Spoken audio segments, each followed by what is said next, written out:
നമ്മളെ തക്കാളിക്കുട്ടികളെ കണ്ടോ, എല്ലാവരും നല്ല ഉഷാറായിട്ട് വരുന്നുണ്ട്.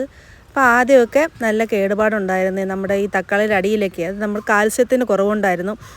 അപ്പം പിന്നീട് കാൽസ്യം നൈട്രേറ്റ് ഞാൻ സ്പ്രേ ചെയ്ത് കൊടുത്തപ്പോൾ അതെല്ലാം ഒരു ഇത് റെഡിയായി കിട്ടി. പിന്നെ നമുക്ക് കുമ്മായം ഉണ്ടല്ലോ, കുമ്മായം നമുക്ക് ഒരു തീപ്പെട്ടിക്കൂട് എടുത്തിട്ട് 1 ലിറ്റർ വെള്ളത്തിൽ കലക്കി ആ തെളിവെള്ളം നമുക്ക് തക്കാളിയുടെ ചുവട്ടിൽ ഒഴിച്ചു കൊടുക്കും. അപ്പം നല്ല വളർച്ച കിട്ടും. അതുപോലെ തന്നെ തക്കാളി വിണ്ട് കീറുന്നതിനുള്ള ആ പ്രശ്നത്തിനുള്ള പരിഹാരമാണ് ഈ കുമ്മായം എന്നൊക്കെ പറയുന്നത്. അപ്പം ഇപ്പം എല്ലാം നല്ല ഉഷാറായി വരുന്നുണ്ട്. ആദ്യമൊക്കെ വെറും കുഞ്ഞു കായായിരുന്നു വന്നുകൊണ്ടിരുന്നത്. അപ്പോൾ കാൽസ്യത്തിന് നല്ല കുറവുണ്ടായിരുന്നു.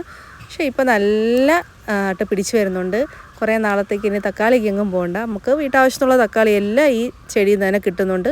അർക്കസാമ്രാട്ട് എന്നൊരിനമാണ് നട്ടു കൊടുത്തത്.